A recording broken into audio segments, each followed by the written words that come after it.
오늘은 31장 마무리를 하려고 합니다. 지난주는 한 주간 동안 또 새벽 특세를 하느라고 또 가정에서와 교회에서 한 주간 동안 새벽을 지키신 모든 분들께 감사를 드리고요.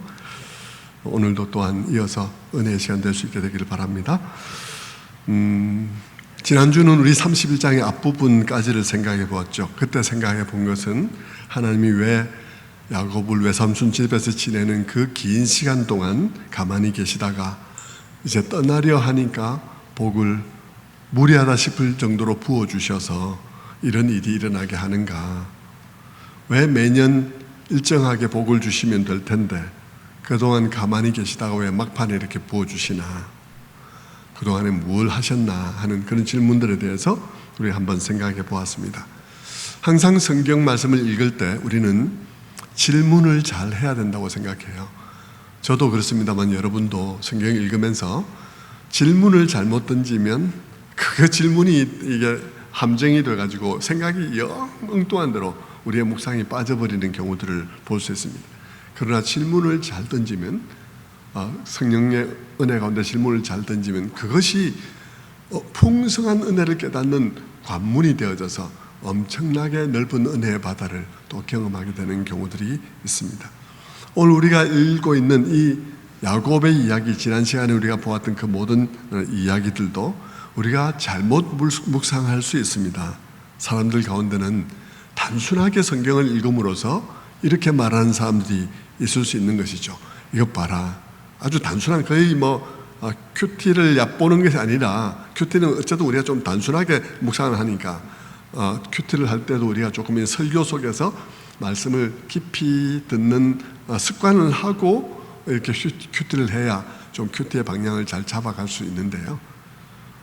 그냥 단순히 그냥 얄팍한 묵상을 하면 이런 말씀을 가지고 그런 생각을 할 수 있는 것입니다. 야, 이봐라, 야곱이 떠난다고 하니까 복을 주시지 않나. 그러니까 그동안에 야곱이 복을 못 받은 것은 떠나려고 마음먹지 않았기 때문이다. 그렇게 이제 단순하게 정리를 할 수도 있어요. 그런 질문, 그런 대답을 하면 정말 성경의 메시지가 너무 단순해지고 하나님에 대해서 풍성한 묵상에 이룰 수가 없게 되는 것입니다. 하나님을 제대로 알지 못하게 되죠. 그렇게 묵상을 하게 되면 지난 날 동안 야곱에게 하나님께서 함께하지 않은 것이 되고 복을 안 주신 게 되죠. 그런데 사실은 어떻습니까? 지난 날 동안에 하나님께서 복을 안 주신 것이 아니라 오히려 더 중요한 복을 주고 계셨다 하는 것이죠. 단순화시키면 안 되는 것입니다. 단순화시키면 하나님을 왜곡시키게 되고 성경이 무엇을 말해주는지, 무엇을 보여주는지를 잘 모르게 되는 것입니다. 여러분, 성경이 우리에게 보여주는 것은 무엇이었나요? 지난 시간에 우리가 본 것처럼 야곱이 하란에 있으면서 홀로 있는 것 같은 시간, 마치 하나님이 함께하지 않는 것 같은 그런 시간에도 하나님은 함께하고 계셨고, 복을 안 주신 것 같은 그 시간에도 하나님께서는 야곱에게 복을 주고 계셨다는 것입니다. 다만 야곱이 바라던 복을 주지 않았다는 것 뿐이지, 사실은 야곱에게 더 중요한 복을 주고 계셨다는 사실을 우리가 보았었죠. 야곱이 바라는 복은 아니었지만 그러나 야곱에게 더 필요한 복을 주셨다는 사실을 우리가 봄으로써 우리는 하나님에 대해서 또 다른 눈을 가지게 되는 것입니다. 하나님께서는 우리의 필요를 제대로 아시는 분이시다 하는 사실을 이해하게 되는 것이죠. 그러면서 우리의 오늘의 시간들을 또 성경적으로 잘 이해할 수 있게 되는 것이죠. 그런 점에서 야곱이 하란에서 보낸 그 20년의 시간은 하나님께서 야곱 속에 두신 그 믿음이 발화를 하는, 싹이 나게 하는 데 필요한 시간이었습니다. 마치 씨앗 속에 생명이 들어있는데 그 생명이 싹이 나오기 위해서는 씨앗을 둘러싸고 있는 단단한 겉껍질이 썩어지고 깨뜨려지고 문드러져서, 그래서 그것이 제거되어지고, 그래야 그 안에 있는 생명이 싹이 나오게 되는 것처럼 그 썩어지는 시간이 필수적으로 필요하고, 썩어지기 위해서 거기에 적절한 습기와 그런 것들이 거기에 있는 것이 정말 필수적인 것처럼, 만약 그렇지 않으면 싹이 백날이 가도 나지 않는 것처럼 그 하란에서의 20년은 야곱에게 하나님께서 그에게 심어주신 믿음의 씨앗이 하나님을 향해서 나오게 되는, 그 싹이 나게 되는 그런 필요한 시간이었던 것입니다. 그것을 위해 그는 먼저 거기서 자신의 무가치함을 발견해야 했습니다. 자신이 얼마나 못난 인간성을 가진 존재이며 자기 안에 얼마나 선한 것이 없는지를 뼈저리게 느끼는 일이 중요했던 것이죠. 왜냐하면 그것이 정말 은혜로운 영적 여정의 출발점이기 때문입니다. 나의 무가치함을 발견하는 것이 은혜의 바다로 들어가게 되는 관문인 거예요. 나의 무가치함을 발견하지 못하면 우리는 은혜를 발견할 수도 없습니다. 그러니까 나의 무가치함을 발견하는 일이 너무 중요하기 때문에 하나님께서 야곱에게 그 하란의 20년의 시간을 그렇게 그에게 허락하셨던 것입니다. 그래서 그에게 자신을 발견할 수 있도록 라반을 붙여준 것이죠. 라반의 비열함을 통해서 자신을 보게 하신 것입니다. 라반의 부당한 처신들과 극도로 자기중심적인 처신들로 인해서 상처받고 마음속에 가눌 수 없는 분노를 느낄 때 그 마음속에 사실은 그 분노가 자기 자신을 향해서 먼저 있었어야 됐다는 사실을 그로 하여금 발견하게 하는 것이죠. 사실은 라반에 대한 그의 극도의 혐오감은 먼저 자기 자신을 향해서 극도의 혐오감을 가졌어야 하는 것이었는데 그는 그동안 세상에서 자기가 제일 똑똑하고 제일 영리하며 세상이 자기를 표준으로 삼아야 될 그런 존재로 인식하며 살아가는 경우들이 많았던 것이죠. 그렇게 보면 그 하란에서의 그 시간은 그에게 너무나 필요하고 복된 시간이었던 것입니다. 하나님께서는 그 일을 위하여 그에게 복을 주는 일을 지연하고 있었던 것입니다. 라반의 야비함과 가혹함에 맡겨진 그 시간, 하나님께서 그 야곱을 축복하지 않고 있는 것 같은 그 시간은 오히려 야곱에게 꼭 필요한 시간이었다는 사실을 우리가 보았던 것이죠. 하지만 성경은 그 시간에 대해서 단순히 그렇게만 말하고 있지도 않습니다. 그 시간이 그저 라반에게 맡겨져 있는 시간이라고만 말하지 않습니다. 그 시간은 동시에 하나님께서 면밀히 야곱을 관찰하고 지켜보는 시간입니다. 창세기 3장 31장 12절의 말씀에 보면 이렇게 말씀하고 있어요. 라반이 내게 행한 모든 것을 내가 보았노라. 하나님께서는 야곱을 그냥 라반에게 맡겨둔 것이 아니라 그를 지켜보고 있는 것입니다. 31장 7절에도 말씀합니다. 그러나 하나님이 그를 막으사 나를 해치지 못하게 하셨으며, 하나님이 그를 막으사 나를 해치지 못하시며, 그러니까 그 맡겨진 것을 그냥 단순히 맡겨둔 것이 아니라 항상 지켜보시면서 막을 것은 막으며 이렇게 지키시고 계신 그런 시간이었다는 말이죠. 그러면서 때가 되니 하나님께서 모든 잘못된 것을 바로잡아 주시는 일도 하시는 것입니다. 그 점은 야곱도 느끼고 야곱의 아내들도 느껴요. 라반이 계속해서 조건을 바꾸지만 하나님께서 그럼에도 불구하고 양과 염소가 새끼들을 계속해서 점이나 얼룩이 있는 것을 낳게 하시는 것을 통해서 야곱은 그걸 보면서 느끼는 것입니다. 하나님께서 이 모든 것을 바로 잡는 것이구나 하는 생각을 하는 것이죠.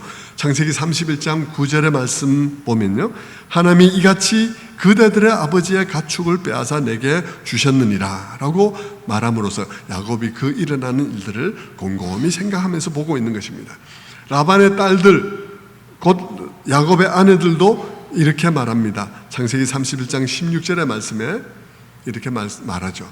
하나님이 우리 아버지에게서 취하여 가신 재물은 우리와 우리 자식의 것이니, 우리와 우리 자식에게 와야 했던, 일찍이 왔어야 됐던 재물이 이제 지금 바로 잡아지는 것이라고 라반의 딸들도 그렇게 느끼고 있는 것이죠. 성경은 그런 이야기들 통해서 하나님께서 보고 계시고 알고 계시고 때가 되면 바로 잡고 계시다는 얘기를 하고 있는 것입니다. 아무것도 모르는 것 같고 아무 일도 안 하고 계신 것 같았는데 하나님은 보고 계셨고 알고 계셨다는 것이죠.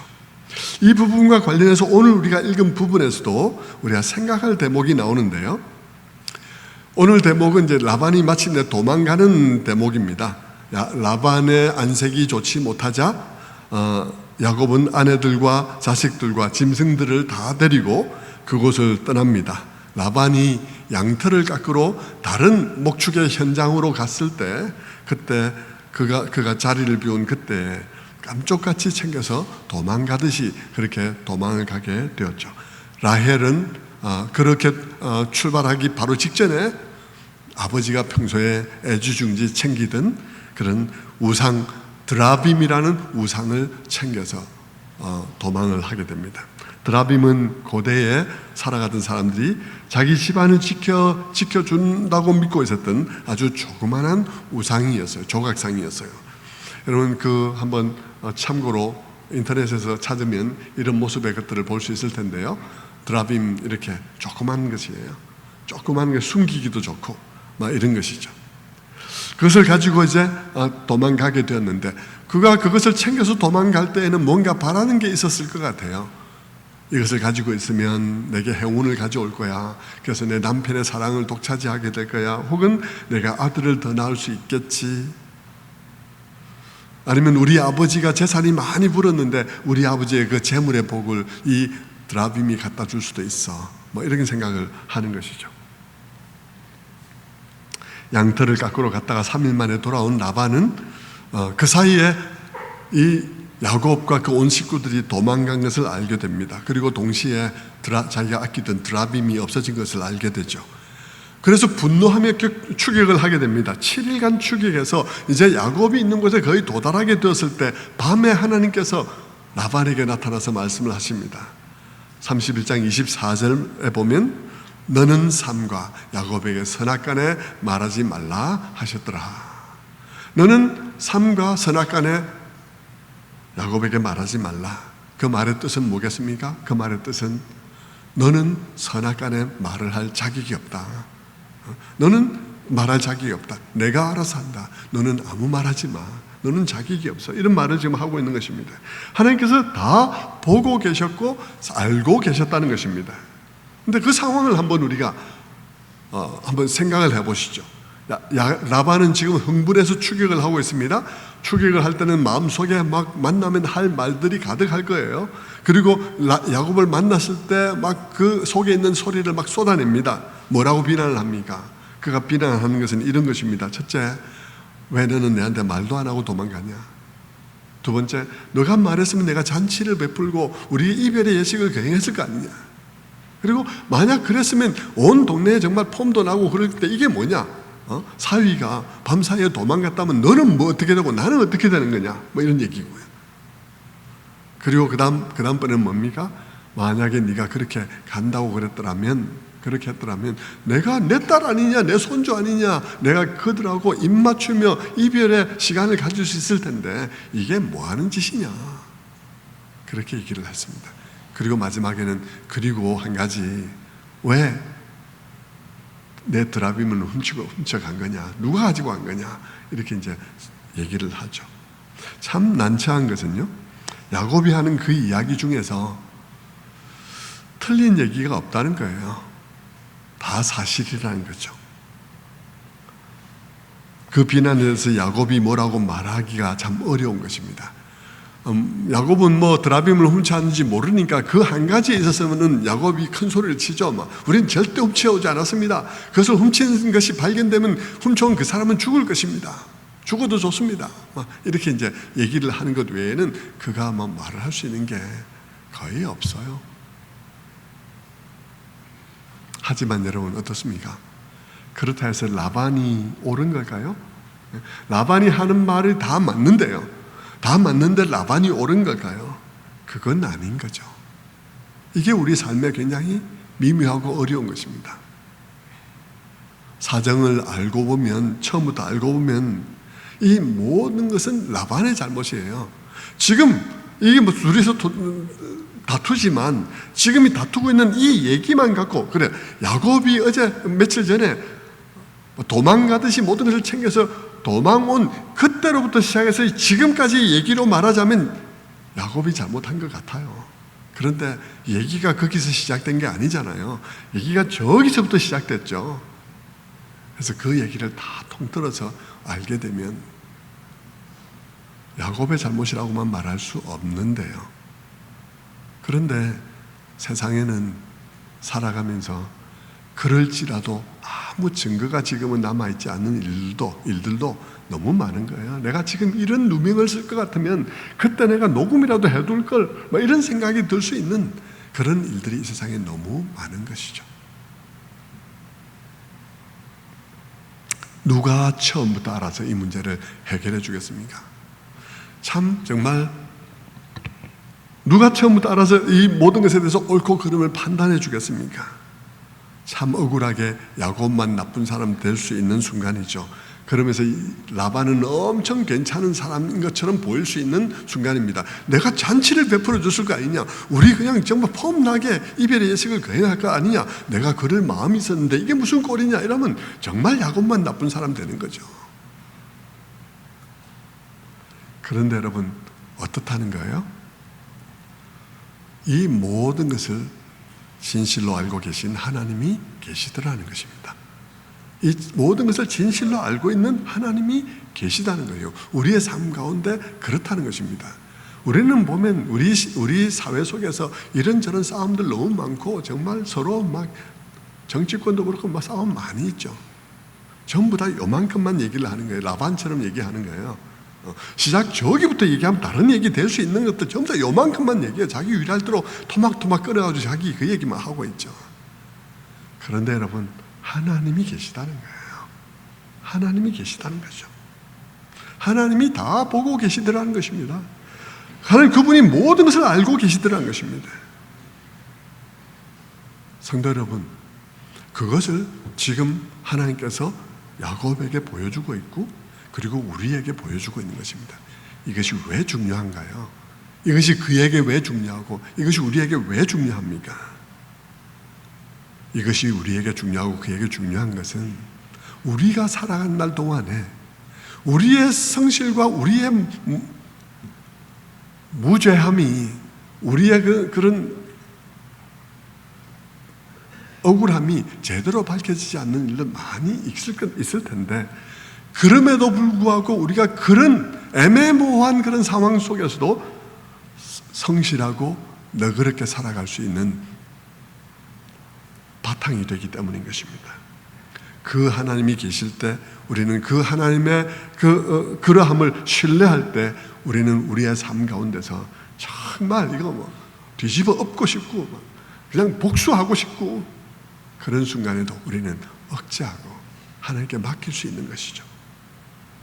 내가 잘못하지 않고도 내가 잘못한 것처럼 만들어지는 그런 상황을 만나면 우리는 너무 힘들고, 그래서 막 정말 분노하고 터뜨리거나 아니면 그 안에 꾹 참고 있다가 우울증 걸리거나 둘 중에 하나가 일어나는데, 그 터뜨리는 것도 아니고 우울증도 아닌 하나님 안에서 맡기는 방식으로의 해결이 가능하기 때문인 것입니다. 맡기는 방식의 해결이 가능한 거예요.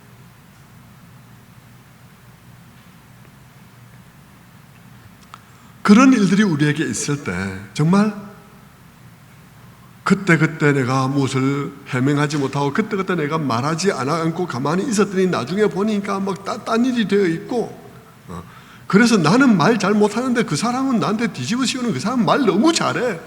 그래서 아무것도 어떻게 할 수가 없어. 그럴 때 우리는 극단적인 행동을 할 수도 있는데 말이죠. 그런데 하나님이 계시다고 얘기를 하는 것입니다. 처음부터 끝까지 알고 계신 하나님이 계시고 명확한 선악간의 기준을 가지고 판단하시는 하나님이 계시다고 말씀해 주는 것이죠. 그게 우리에게 또 야곱에게 너무나 중요한 것입니다. 그것이 우리들에게 참을 수 없는 복수심으로부터 해방해 주기 때문인 것입니다. 신약에 오면 예수님도 그런 말씀을 하셔요. 마태복음 5장 44절에 너희 원수를 사랑하며 너희를 박해하는 자를 위하여 기도하라, 그렇게 말하죠. 사도 바울도 주님의 이 말씀을 따라서 로마서 12장 14절에 이렇게 말합니다. 너희를 박해하는 자를 축복하라, 축복하고 저주하지 마라.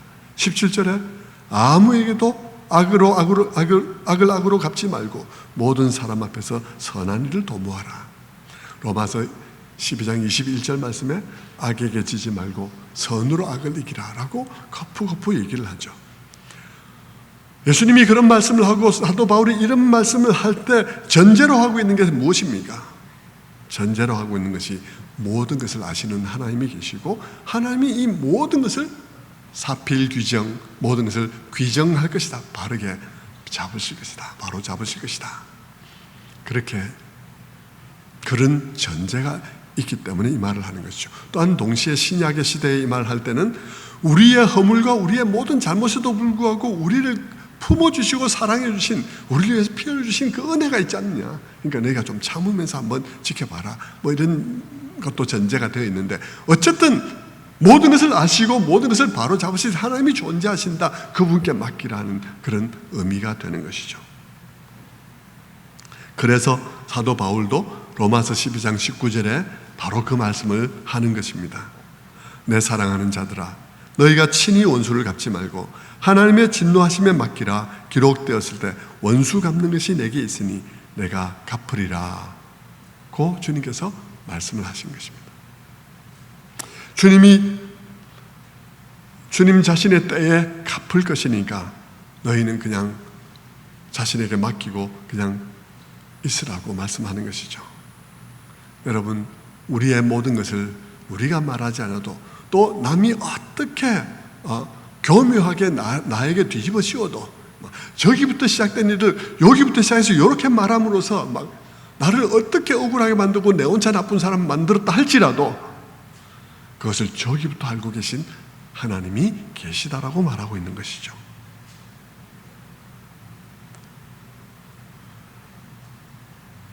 그러므로 여러분, 오늘 창세기에서 우리에게 보여주고 있는 라반의 그 교묘한 언변과 그의 교묘한 상황 정리에도 불구하고 하나님께서 처음부터 알고 계시고 그분만이 모든 것을 제대로 심판하신다는 사실은 우리로 하여금 관대한 삶을 할 수 있도록 해주는 것입니다.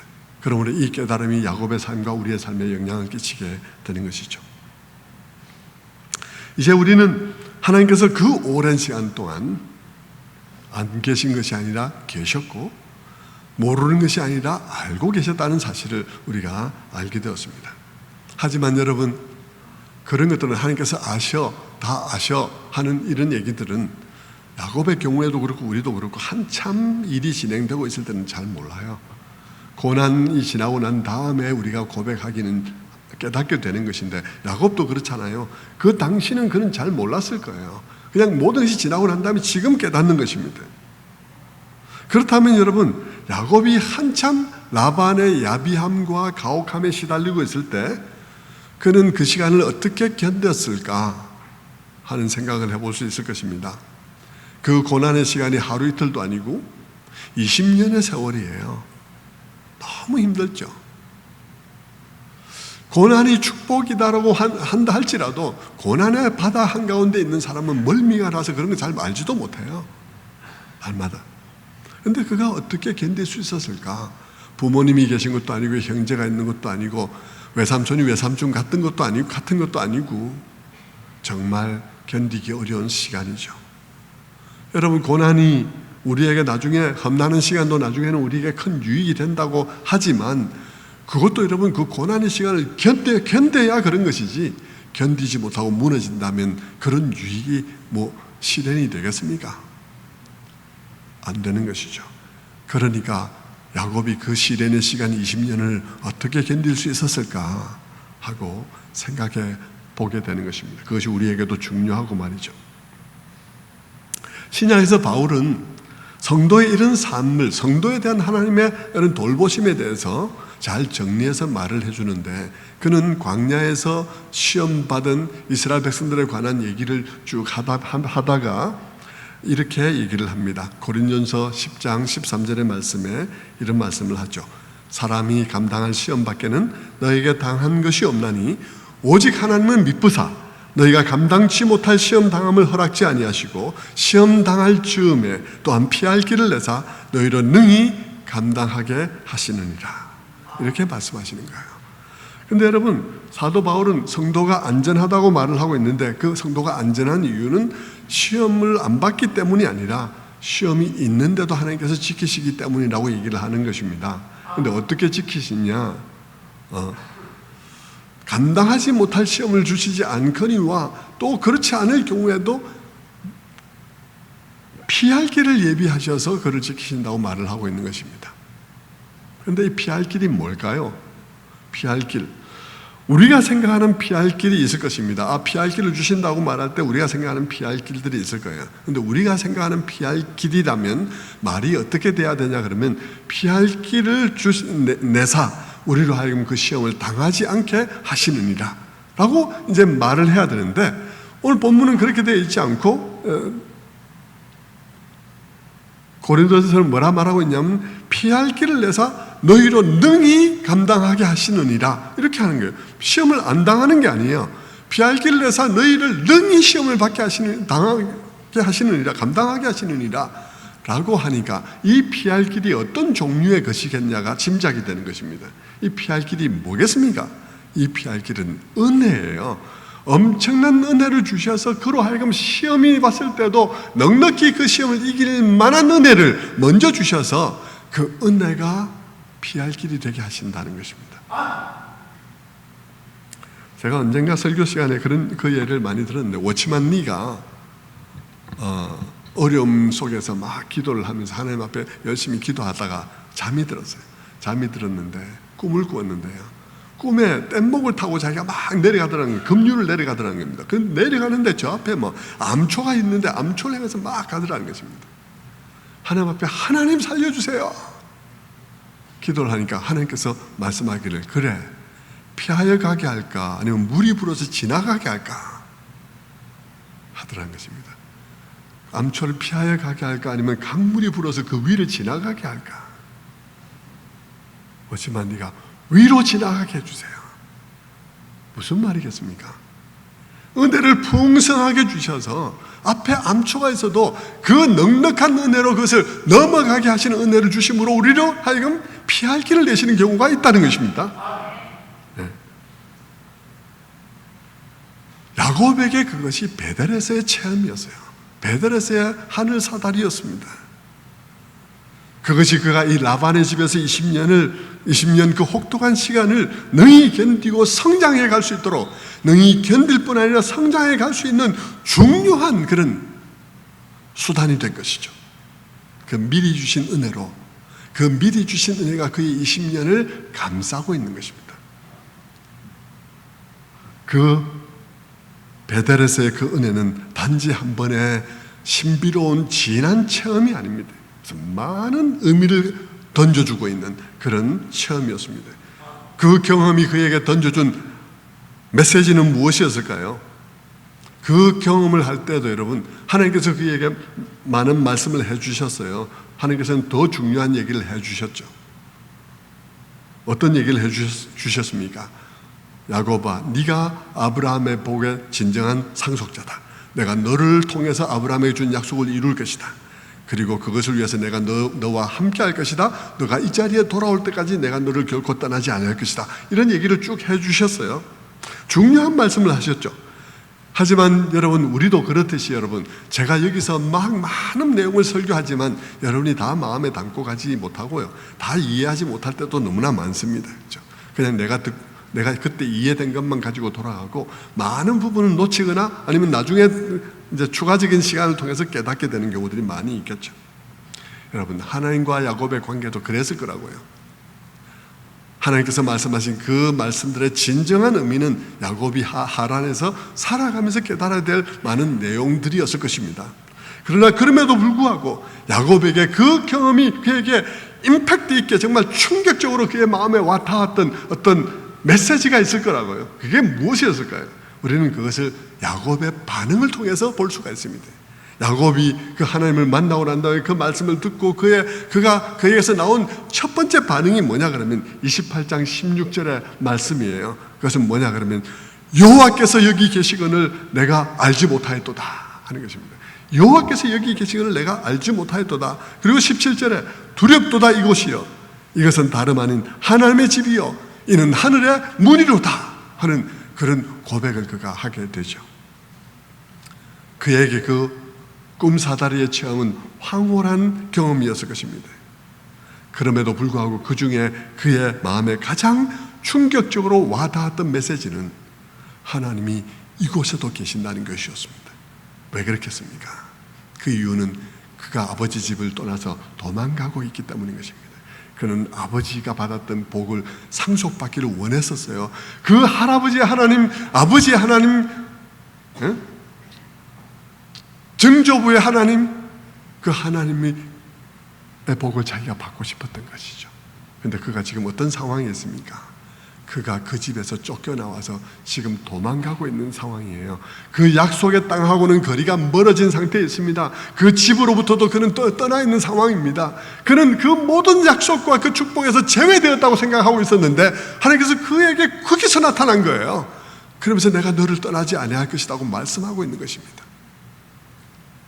그에게 가장 충격적인 것은 하나님이 여기도 계셨다는 사실이 너무 충격적인 거죠. 아버지 집에 있는 줄 알았는데 여기도 계시다니 라고 말을 그가 하고 있는 것입니다.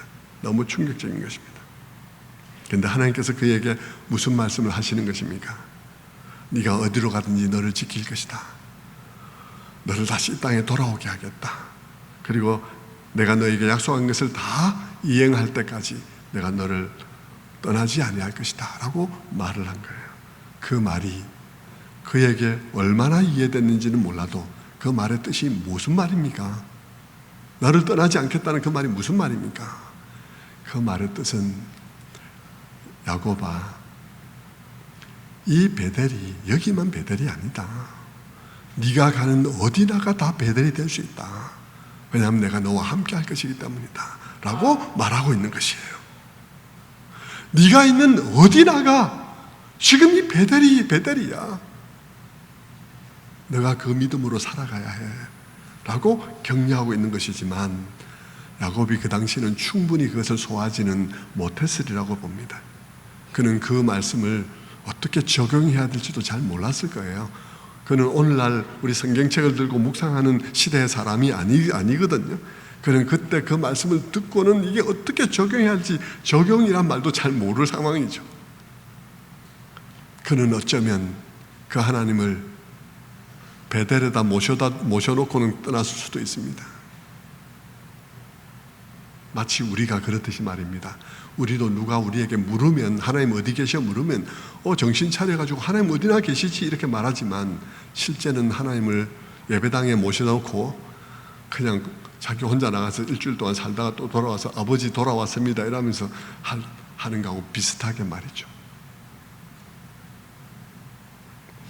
하나님은 그런 그를 데리고 하나님에 관한 진리를 하나하나 확장해 주는 거예요. 계속해서 하는 거예요. 우리가 다음 시간에 살펴볼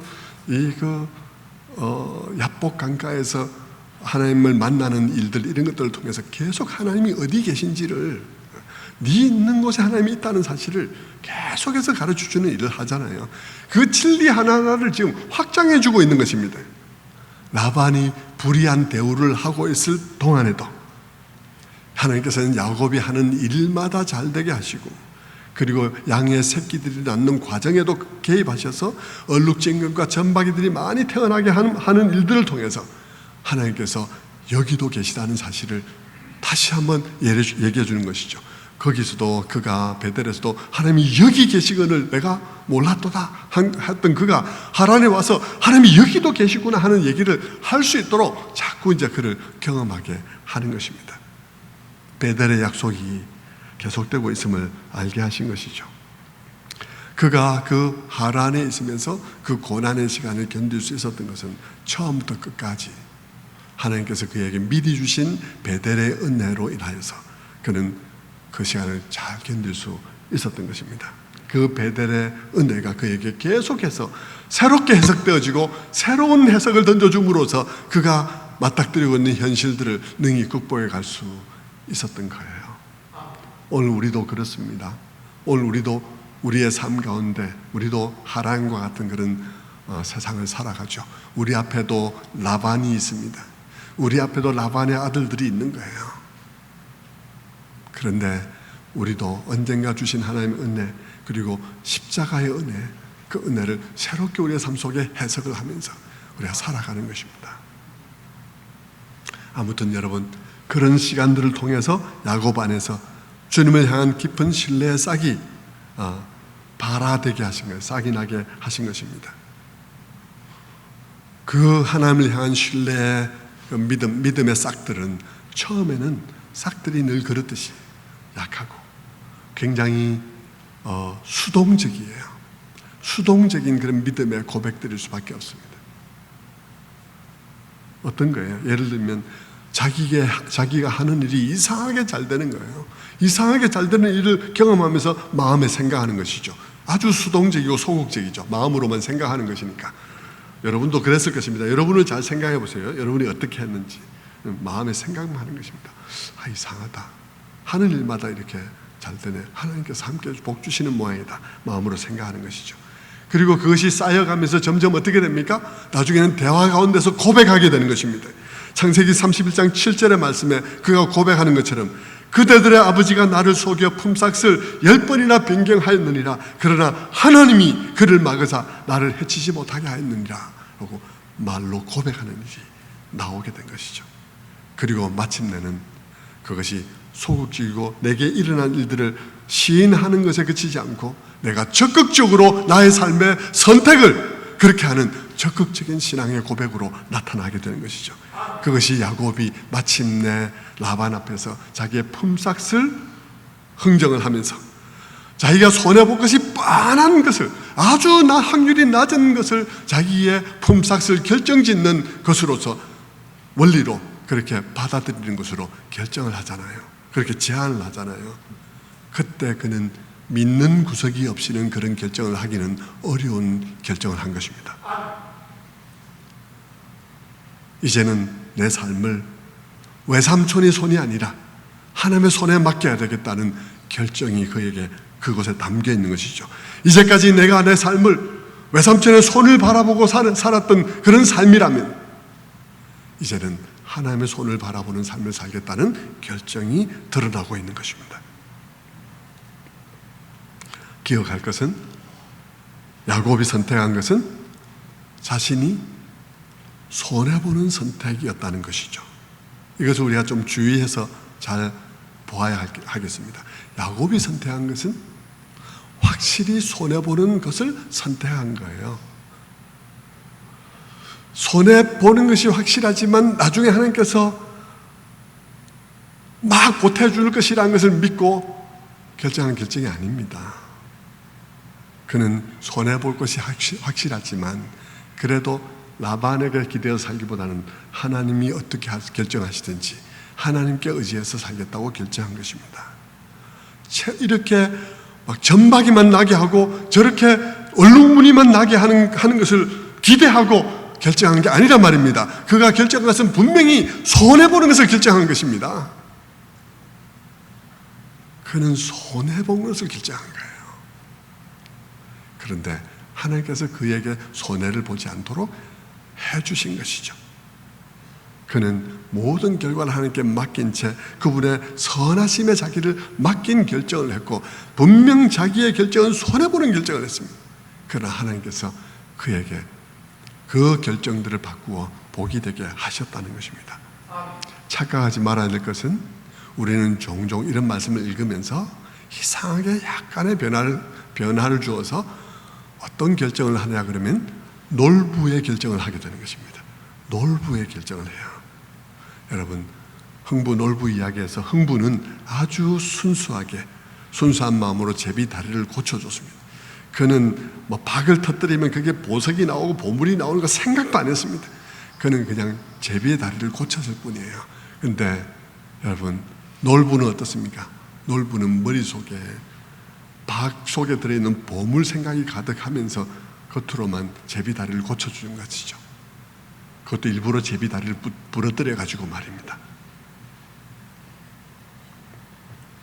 우리 그리스도인들의 삶이 자칫 그러기 쉽다는 것입니다.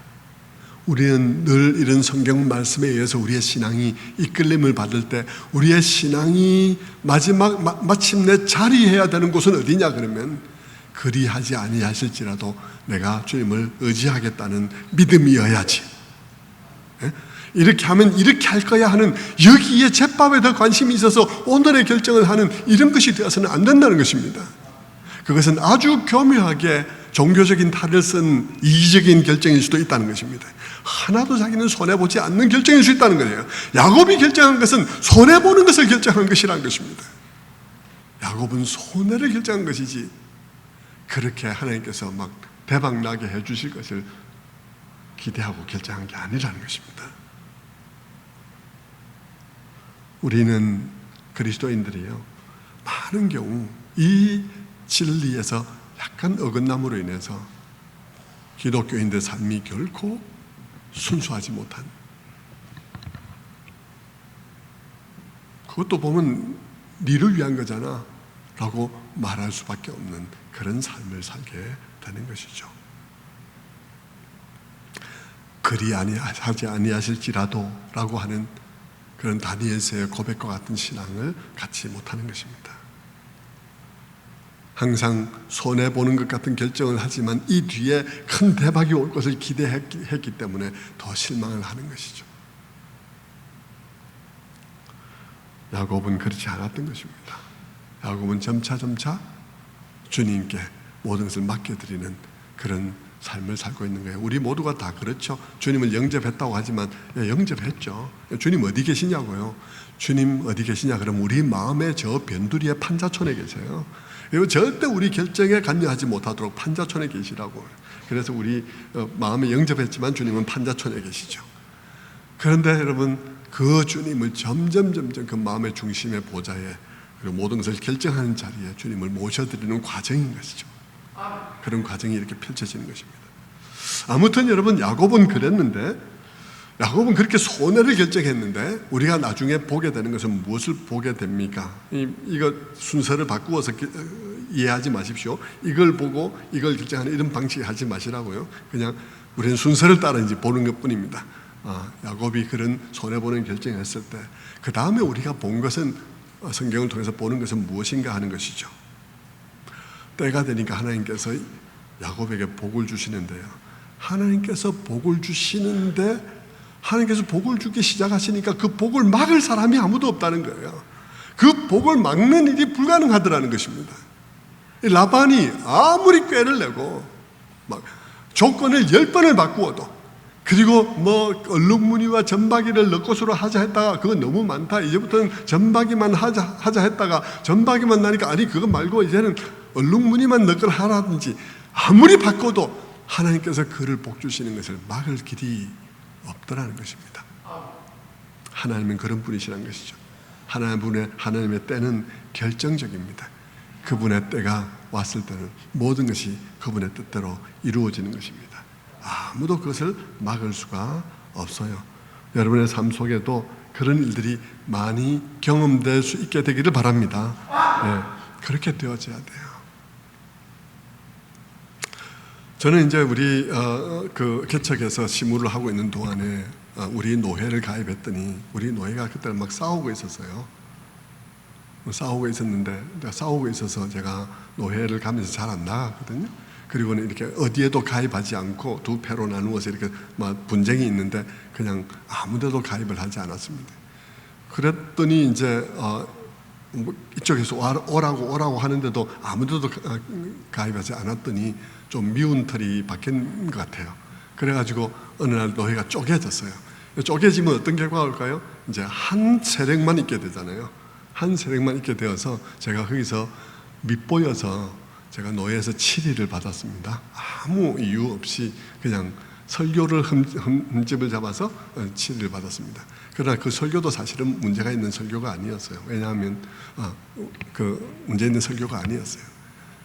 그런데 그 해결해가는 과정 속에서 제가 이런 이제 사과하라는 거 사과하지 않고, 그런데 우리 교회 원로 목사님이 저를 만나자고 해서 말씀을 하셨어요. 아주 그분은 노회에서 어른이었기 때문에 좀 그 말씀이 부담되는 그런 상황이었죠. 그럼 저보고 고 목사, 잘못하면 고 목사가 매장될 수 있어. 이게 정치 노예가 숫자로 뭐 투표하고 결정하고 이런 하니까 매장될 수 있으니까 한 번만 머리를 숙이게 그러더라고요. 그래서 제가 단호하게 죄송합니다만은 절대로 그렇게 하지 못하겠습니다.